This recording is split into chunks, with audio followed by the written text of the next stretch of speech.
अब transpose of matrix में हमारे दो सब पार्ट होते हैं, एक होता है हमारा सिमेट्रिक मैट्रिक्स, एक होता है हमारा स्क्यू सिमेट्रिक मैट्रिक्स।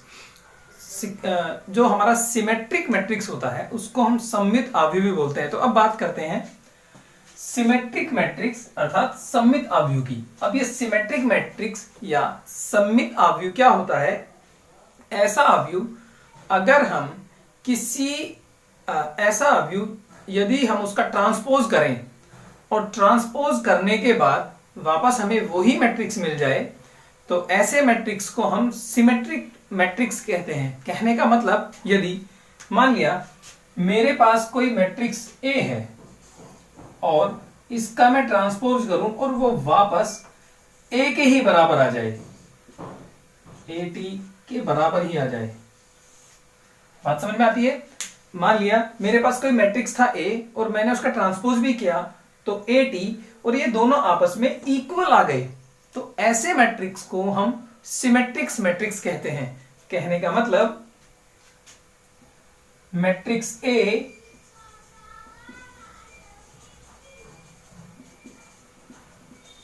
बराबर होगा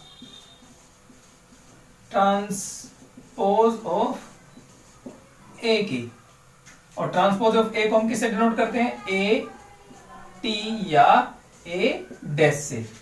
तो किसी मैट्रिक्स का हमने ट्रांसपोज किया और वो वापस उसी मैट्रिक्स के बराबर आ जाए तो ऐसे मैट्रिक्स को हम सिमेट्रिक मैट्रिक्स अर्थात सममित अवयव कहते हैं।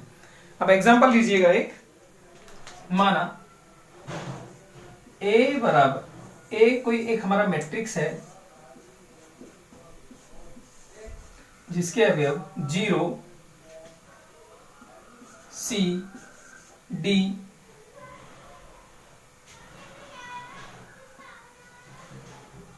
सी डी ई 0 0 और 1 है।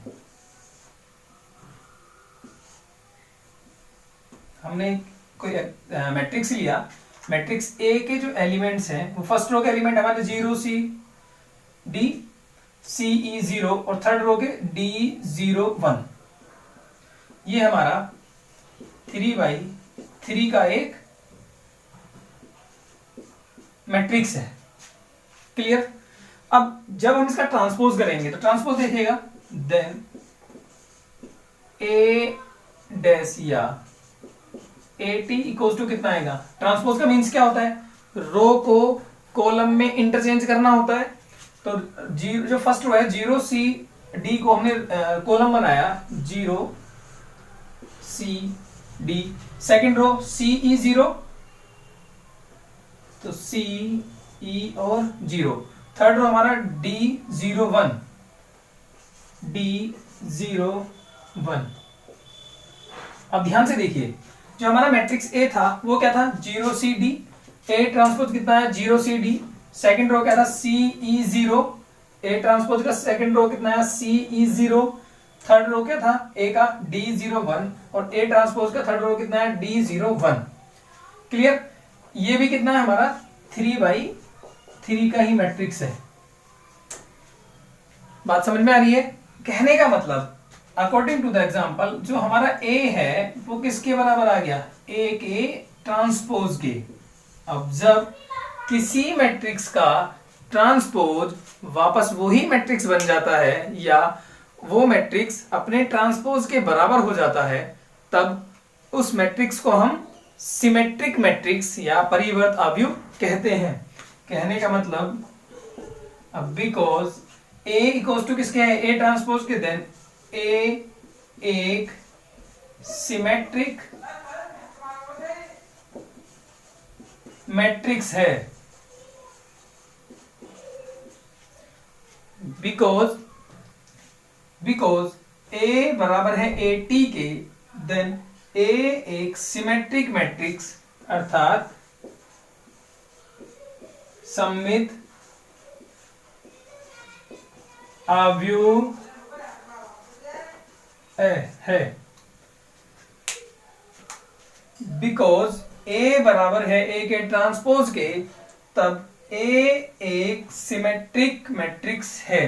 बात समझ में आ गई? तो जो हमारा सिमेट्रिक मैट्रिक्स होता है वो किसी मैट्रिक्स का ट्रांसपोज करने पर वापस वही मैट्रिक्स बन जाए तो उस गिवन मैट्रिक्स को हम सिमेट्रिक्स मैट्रिक्स कहते हैं। अब ध्यान रखिएगा, सिमेट्रिक मैट्रिक्स हमेशा स्क्वायर मैट्रिक्स होते हैं। चलिए अब बात करते हैं सेकंड पार्ट, जो है हमारा skew symmetric matrix. Skew symmetric matrix को हम विषम सममित आव्यूह भी कहते हैं। अब स्क्यू सिमेट्रिक मैट्रिक्स अर्थात विषम सममित आव्यूह क्या होता है? इसमें यदि हम किसी मैट्रिक्स का ट्रांसपोज करें और ट्रांसपोज करने के बाद उस मैट्रिक्स का ट्रांसपोज बराबर आ जाए minus into transpose of matrix. कहने का मतलब, मान लिया ए हमारे पास कोई मैट्रिक्स है और इसका ट्रांसपोज इसके नेगेटिव के बराबर आ जाए। अगर मैं ट्रांसपोज करूं मैट्रिक्स ए का और वो ए उसके ट्रांसपोज के नेगेटिव के बराबर आ जाए, मतलब ट्रांसपोज में माइनस की मल्टीप्लाई हो जाए और माइनस की मल्टीप्लाई के बाद वो वापस अगर ए के बराबर बन जाता है, तो ऐसे मैट्रिक्स को हम स्क्यू सिमेट्रिक मैट्रिक्स या विषम सममित आव्यूह कहते हैं।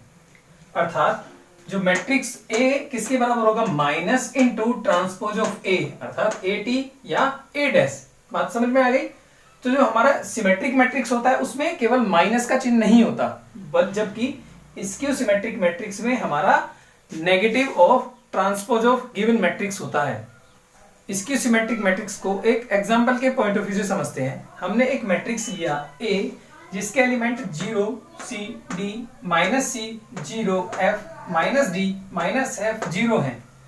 जब इसका आप ट्रांसपोज करेंगे तो ट्रांसपोज ऑफ ए ये लिखा जाएगा ए टी या ए डैश बराबर, अब फर्स्ट रो को फर्स्ट कॉलम बनाइए तो 0 c d, सेकंड रो को सेकंड कॉलम बनाइए माइनस का c 0 और आपका f, थर्ड रो को थर्ड कॉलम बनाइए तो माइनस का d माइनस का f और आपका 0।